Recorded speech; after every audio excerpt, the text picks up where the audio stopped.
do your research. Make sure you do your research, follow a mentor and get coached on it. And, if you're going to test it out, which is what I did initially, start small, go through the process and understand the entire process and just learn from the rest of us that, might have had mistakes along the way. Any other tips or tricks that you would give on places to be? Hello, you're listening to Ready, Set, Go Real Estate Investing Podcast, presented by Brandon Elliott. This show will be going over all aspects of real estate investing and is intended to educate, motivate, and prepare you to take action on your first or next real estate investment. For more information, please visit BrandonElliottInvestments.com. Thank you for listening and enjoy. Welcome back, everyone, to Ready, Set, Go Real Estate Investing Podcast. I am your host, Mr. Brandon Elliott. I'm excited today. We got Angela Duncan in the house today from Miami.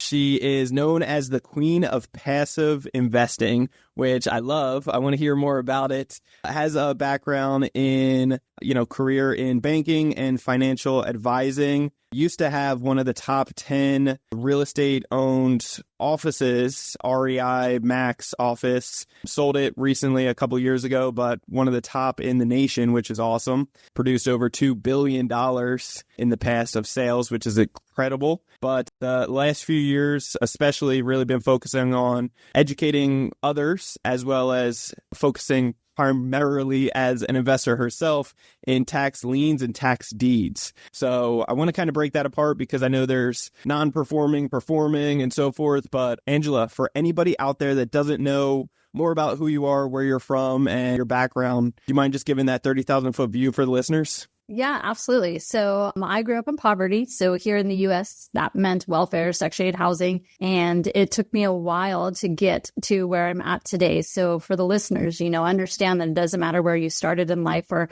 what mistakes you have made. I mean, I've made 6-figure mistakes in my life. And, it's just enjoying the journey and really enjoying the process and the education piece of everything and understanding that money is a tool and that when we learn how to use it correctly, God's given us some talents and he's given us the opportunity to really help and teach others. So for me, I feel like my God-given talent is I understand numbers and I love teaching numbers and I've been in the real estate space for quite some time. So just want to continue educating people and showing people that there are other ways for you to invest and grow your wealth, but using the real estate space to do so.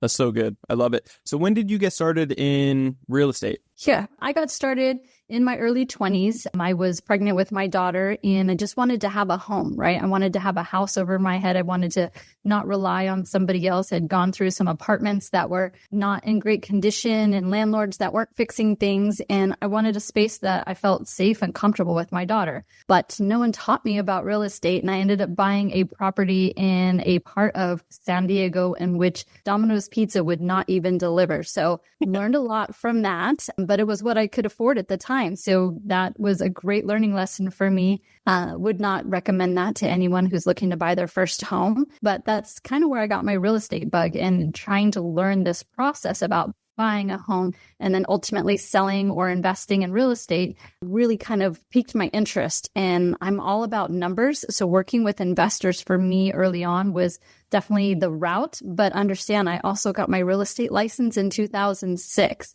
Right before everything went way down, right? But I do think that in the tougher markets, that's where we learn the most because things are very difficult and you have to put in the work. You have to get educated. Otherwise, you're not going to survive in any type of real estate market. Yeah.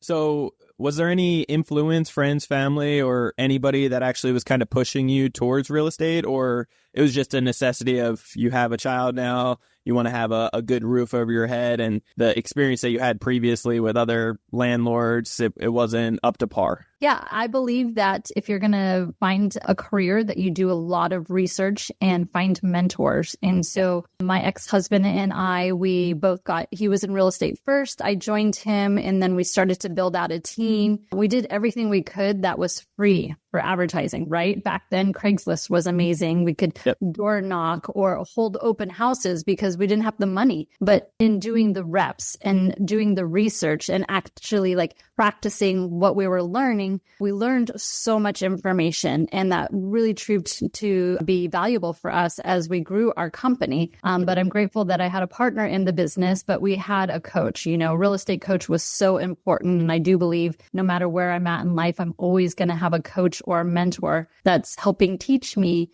things that I'm just not able to see myself because we're so wrapped up in the moment sometimes. Yeah, that's so good. I couldn't agree more. I think mentors have helped me exponentially in saving me money, saving me time, and helping me cut the learning curve in half, if not more, to really grow and scale. Talk to me about San Diego for a second, because that's where I live. I live in Old Town, but it's always, kind of quoted or assumed that it's a lot more difficult to get in out here or expensive, right? That's what the mindset is for a lot of people. So how much did you save up initially, and how did you get to that point? Was it obviously before the crash when they were kind of just giving out loans a little bit easier? Yeah, unfortunately it was in the early 2000s where you could get a first mortgage and a second mortgage and you didn't really have to come out of pocket, right? So 100% financing on a home. Thankfully on that property, I had a fixed rate, but my first investment property, I did not. I got an adjustable rate. And again, I seemed to learn lessons a very difficult way, which is by doing before I was really educated early on in my career. So when that first investment property in Vista, California, which is just north of the San Diego county lines, I had an adjustable rate on that. And when I needed to sell it, I was in trouble. So I was grateful that I was able to get out from under that. But I learned what an adjustable rate mortgage is. I understood what happens when rates adjust and how your payments could adjust quicker than you can increase rents to cover. So I did leave San Diego in 2006. I did feel like it was too expensive. I live in Florida now. We don't have state income tax. And although our prices have gone up considerably, Florida's more where my real estate career started outside of those first couple of investments. I love that. Yeah. And how did you get out of the problem child, if you will, for Linda or in Vista, California? Yeah. Here. Was it a modification or what happened? Nope. What ended up happening is I could not increase my rents to cover my costs. I did not have money to pay for that house, and I ended up giving it back to the bank. So at that time, we were forgiven for that debt, but, a hard lesson learned. So like I said, I've been studying real estate for over 20 years, but I've made a lot of mistakes along the way. And I talk about like the journey, experiencing the journey, learning from the journey, and not giving up like that. I made a mistake, but I'm going to keep going because I will figure this out. And I'm grateful for where I'm at today, but I definitely have learned many mistakes along the way. Yeah, and we all have. And let's be really clear, like back then, the banks were really pushing it on people to do the variable adjustable rate. So it's good to get the education and the learning curve and not give up. So many people, unfortunately, back then, they gave up afterwards instead of getting back on the horse and figuring out, when there's a will, there's a way. So talk to me, tax liens, tax deeds. For anybody that doesn't know more about like what the heck that is, do you mind just giving that kind of 101 approach? Yeah. So I read a book called The 16% Solution, which really piqued my interest because I'm a numbers person. So you put a number on the front of a book, I'm most likely going to pick it up if it has to do with real estate. So I stumbled that and I learned about tax liens. So I'm going to talk specifically about Florida. I live in Florida, and I highly recommend if you're going to do anything in the real estate space to start in your own backyard because you live here, right? You understand the economics of what's going on in your own neighborhood. So I started doing research about tax liens. Let's break it down. If you own a property, whether it's a house, condo, townhome, commercial property, you're going to pay property taxes. And the government uses that money to fund their budget, right? They're paying for streets, police officers, teachers, whatever it is that they need to pay for in their budget. So they're counting on that money from you as that property owner. If something happens and you're not able to pay for your property taxes, then after a year of delinquency, the government here, the county, will put that tax lien up for sale. So I come in as an investor. I give the government the money they need for their budget, and in return, they're going to charge the property owner fees and interest. So I know what I'm going to make getting into that property. Here in Florida, they pay up to 18% interest for me as an investor. So I understand what I'm going into, but there's still a lot of research that you need to do. This is not like an easy, money maker. It is passive income, but you still need to understand what potentially could happen when you go down this route of investing in tax liens. Okay, awesome. And then, so are you focusing on, it sounds like non-performing tax liens or tax deeds and so forth? Yeah. So a tax lien is a non-performing. The client is technically, you could say they're in default, right? They're not paying the property taxes that are owed to the county. And it could be for multiple reasons. Maybe the person passed away and the property's in probate. Maybe one spouse passed away and the other spouse can't afford it. Maybe they had a health issue. It's really not, I think some people get this idea in their mind that these are just bad people who are not paying their property taxes. No, most likely some type of event happened in their life, which is causing them to choose between, paying electric and food and paying their property taxes. What I like to do, though, is educate those property owners as well, because there are options. The worst case scenario is to lose their house to foreclosure, right? If we can help them and teach them to avoid that, that would be great for the homeowner. But at the same time, sometimes these homes become vacant. And as the investor, if we have to do a foreclosure, then we're going to come in, we're going to fix the property up. We're going to, help the neighborhood values, because no one wants to look at a foreclosure in their neighborhood. But I take the approach that I'm helping people, right? I'm not out there to take advantage of anybody. No, I want to help create income for, myself and my family. I want to teach other people how to do tax liens. But if we have to foreclose on a property, then we're going to do our best to turn it around and get it back on the market so that we're keeping the values of the real estate in the area, from decreasing from that kind of ugly asset that's just sitting there. Florida, though, is one of the longer states. So if we do buy the tax property lien, it could be a couple of years, one, before we get paid.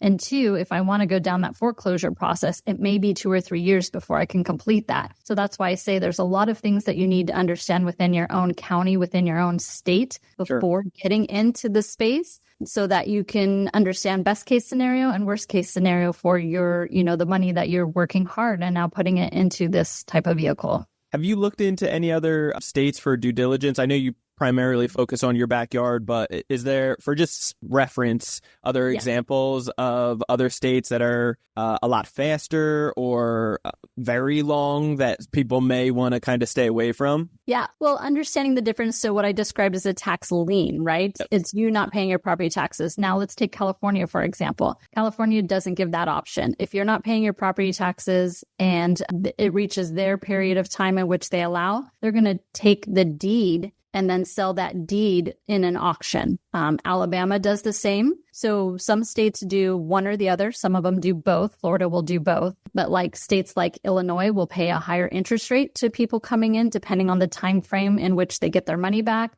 Iowa pays a higher interest rate. So it really is dependent on the state. And a lot of the books that are written, a lot of the research and stuff online will tell you the difference between the states and the period in which you can foreclose. That varies across the U.S. Like every state is so different in the manner in which they do that. That's why I say make sure you're doing your research, find a coach or a mentor that can teach you in your state what they do. I teach a lot about Florida because I live here, but every state is so different. I love that. And okay, so talk to me as an investor in your backyard for Florida.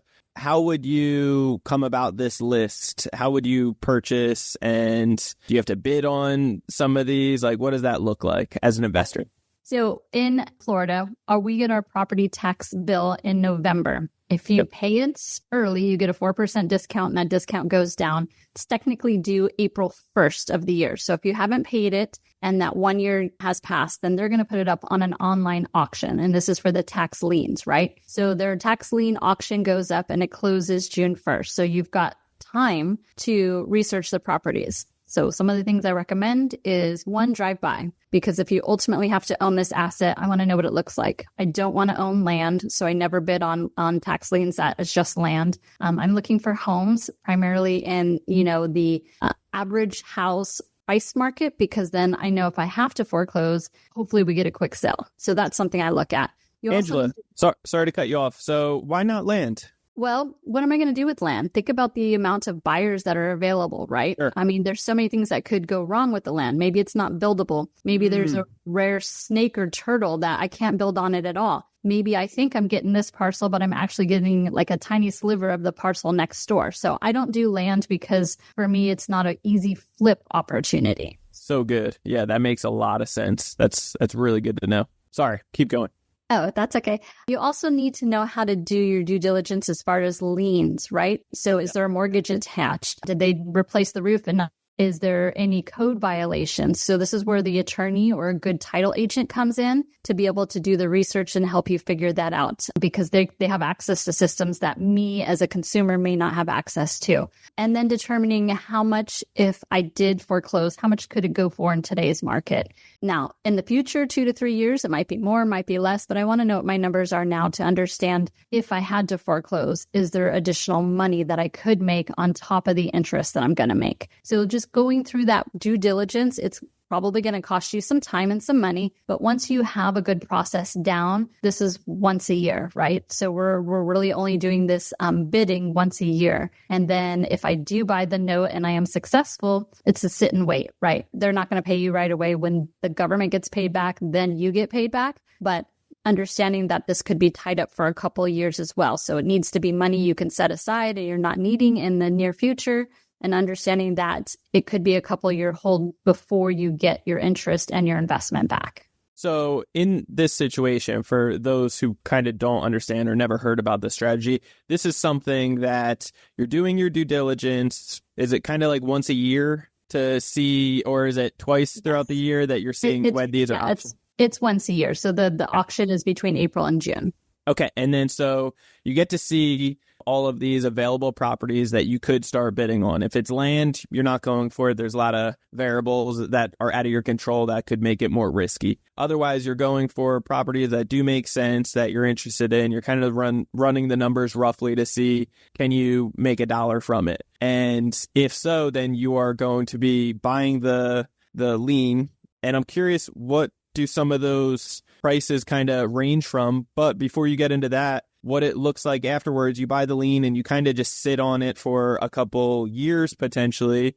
And I'm curious what the percentage is that actually do pay that off, but you get kind of a good reward and ROI from that, some kind of percentage points, correct? Yeah, I mean, it's much better than putting in a savings account. Even with today's interest rate at 5%, I'm likely going to earn more if I let it just sit for a few years. And there's a couple ways that you can have a strategy, right? So one of the strategies I like to look at is the property, a homestead property, meaning they bought it, they probably live in it. I think the chances for that, paying back your interest versus getting a foreclosure, are higher, because hopefully they just had a life event and in the next couple of years, they're going to figure it out, or they're going to sell their property, right? Another strategy is for people who want to foreclose. So they might be looking for a property that has a tenant. Maybe it's vacant. It's an out-of-state owner. Maybe something happened and they just don't want the investment property. So that strategy typically will end in a foreclosure. So that will be, more profit if you do the foreclosure and you do your due diligence correctly. I like to focus on the ones that are occupied with a homestead, because I would rather just get the interest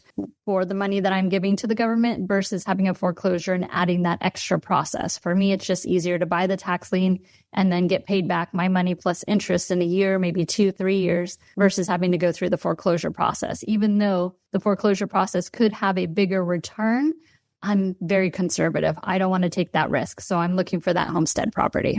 I love it. So you're really looking for low risk, that it's just that guaranteed return that you're going to get back in the next few years. Correct. I love that. So, but worst case scenario, you still did your due diligence properly. So if you did actually have to take back the property by foreclosing, just like a bank would, then you would still be able to make profits from it. Correct. Well, hopefully, yes. Hopefully, yeah.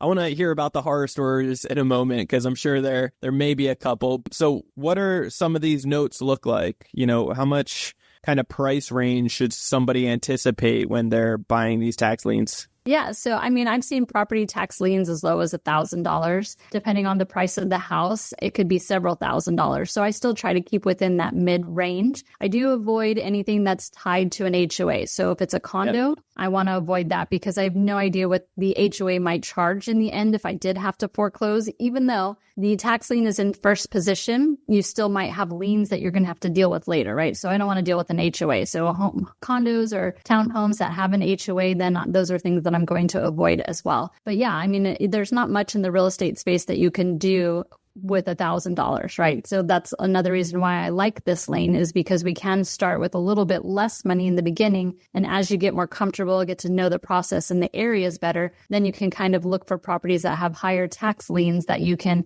sit and hold for a few years. Yeah, that makes sense. What is the most expensive tax lien that you bought in the past? $9,000. Yeah. $9,000. I look for anything that's maybe $10,000 or below. And keep in mind, this is just for 1 year. There could be several years that the property owner doesn't pay their taxes. So there could be, 2 or 3 certificates that are issued before one of them or a mortgage company or someone does the foreclosure process. And do you have to buy the next year's and the year after that each time? You don't have to. And I like being first. So I like to also look for ones that have not had a previous tax lien certificate issued. So first in line, because then when we go and we have to either foreclose and get paid, then I'm first in line. Yeah.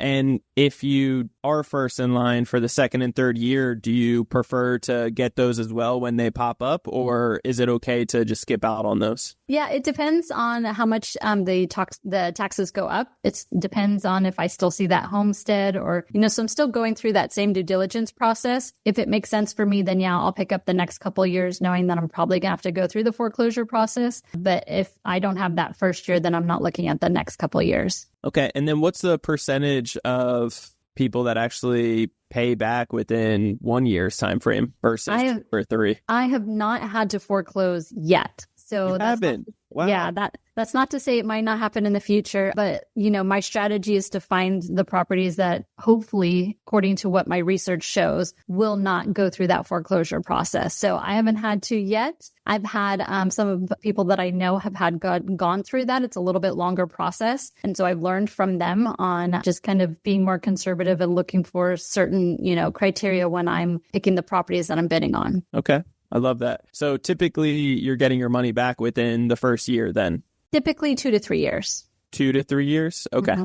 Gotcha. And then what is the percentage rough range within your state? Because I know each state's different and I'm not sure if each tax lien is different as well, but what does that look like roughly? Yeah. So when you're going online to bid on the tax liens, like I said, Florida will pay up to 18%, but keep in mind you are competing with other investors. About 75% of the tax liens are picked up by large funds. So that's a big competition, right? So I look for average market housing and I will typically bid right now in this interest environment because interest rates are a little bit higher. I'll bid between like 10 and 12%, meaning I will accept as an investor 10 to 12% from the county. So I've been a little bit more successful in that. I find that if people are going at the high end of what the state's going to offer, they're not going to win because other people are willing to accept a lower interest rate for the same tax lien. And of course, the government's going to go with the lowest paid option, right? And you need to know that you have to have that cash available. So when you are bidding, whatever you bid, if I'm bidding on 10 properties,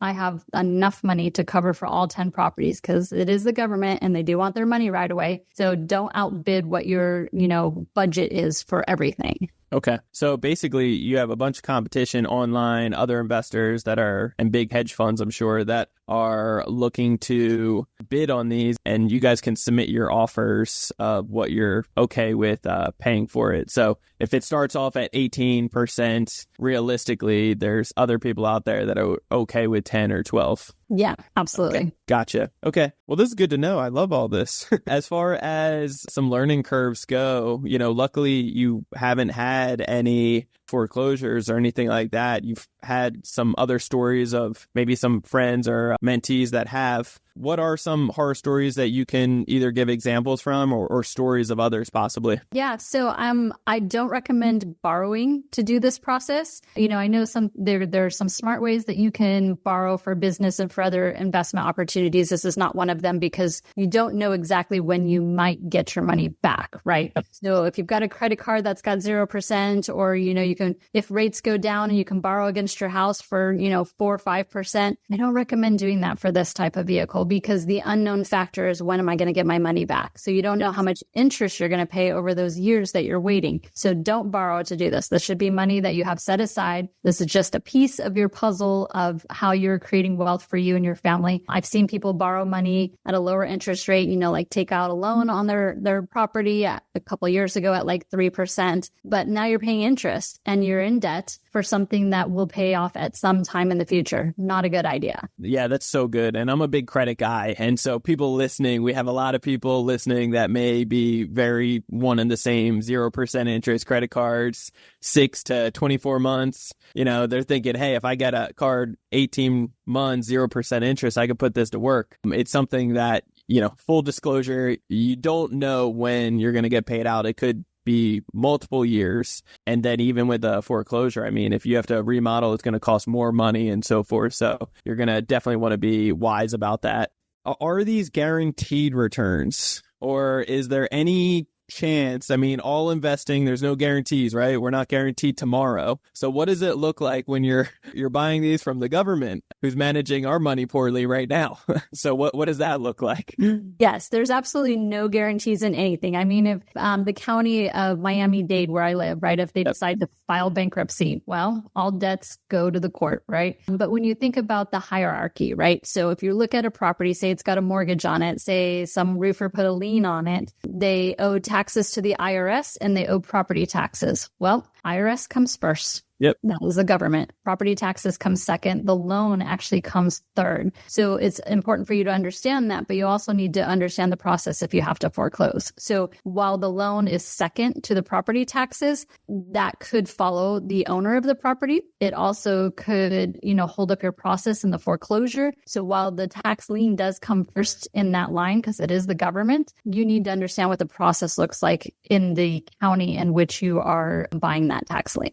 Do you know anything in the past, like history of have all tax liens in the past all have been successfully paid upon, or has there been always. any? Yeah, not always. So if you think about the higher end market, right? I'm talking about like multi-million-dollar homes. Sure. Their tax liens could be pretty high, right? Especially on a property that's not homestead. There's no cap on how much that tax goes up because it's based on the value. So say we go into like a recession market where we start to see a real drop in property values. And in that instance, we have 3 years of tax liens that were issued and bought. If that property gets foreclosed or if that property gets sold for less than what's owed, and you're that third tax lien, you could be at risk at not getting all your money back.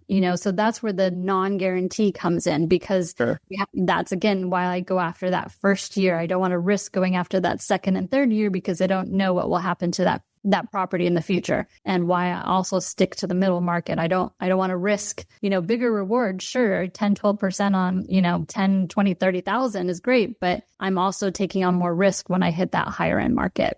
Yeah, that's so good. Angela, what else do myself or the listeners need to know about tax liens and tax deeds? Do your research. Make sure you do your research, follow a mentor and get coached on it. And, if you're going to test it out, which is what I did initially, start small, go through the process and understand the entire process and just learn from the rest of us that, might have had mistakes along the way. Any other tips or tricks that you would give on places to be able to, or tools to be able to utilize and do your research? Look for markets that are still expanding. When people leave markets, obviously the risk goes up because they're more likely to have a foreclosure. Right now, the markets are really tough across the U.S., especially, I'm in commercial space as well, seeing a lot of apartment complexes go back to the banks, and that's going to have a trickle down effect, right? So I don't invest in tax liens for commercial property either, again, because the laws are a little bit different when you do the foreclosure. And as my mentor, Grant Cardone, would say, if you're holding on to real estate right now, we're just stay alive to 25 and really pay attention to the market, get educated. And I say get educated and get out and vote. No matter which way you're going, make an educated decision, because we definitely need our education, or educated people to get out there and vote. And hopefully we can, take this economy in a different direction. Yeah, we definitely need some change. I love that. Well, Angela, first off, you just gave a bunch of your time to me and the listeners. Anything that we could do to give back to you? And then afterwards, if you could shout out ways that we could get a hold of you. Yeah. So if you go to morewithangela.com/fire, I do have a free ebook on tax lien. It's just some simple steps for you. So it's free. You can sign up for that, or you can follow me on Empower Her Money on Instagram. I'm always giving out financial tips to help people with budgeting, making more money, things like that. Because like I said, this is my gift, and I'm going to teach as many people as possible so we can break that poverty gap here in the U.S. I love it. That's so awesome. Well, I appreciate your heart and what you're doing in this space right now. It's awesome. Can't wait to see what the future looks like for you. So we'll have to have you back in the future. But guys, definitely reach out to Angela. She has a wealth of knowledge in this space, and you could definitely be able to put your money to work even stronger, and make sure you do your due diligence and get a coach. So reach out to Angela if you have any questions. If you guys want to get a hold of me, you can always do so. On Instagram, it's Brandon Elliott Investments. Otherwise, on Instagram, check out our business page, Credit Counsel Elite. If you're looking to get more educated on how the banks and lenders are judging you, so you know how to play the game and get massive amounts of funding, I'm talking 100, 200, 300, 400,000 plus in new capital with interest rates as low as 0% interest, you can check out creditcounselelite.com. That's www.creditcounselelite.com to get a better understanding of what the heck I'm talking about. Afterwards, you can jump on a free call to go over your situation, where you're at, where you're trying to go, and see how we can help you get there. So with that being said, if you have not already, hit that subscribe button to Ready, Set, Go Real Estate Investing Podcast, and we'll see you on the next one. Till next time, guys, God bless. See ya. Thanks, Angela. Thank you. This has been another episode of Ready, Set, Go Real Estate Investing Podcast, brought to you by Brandon Elliott. For more information, please visit BrandonElliottInvestments.com. Also, please don't forget to like, share, and leave a comment below. Thanks again for joining. Until next time, God bless.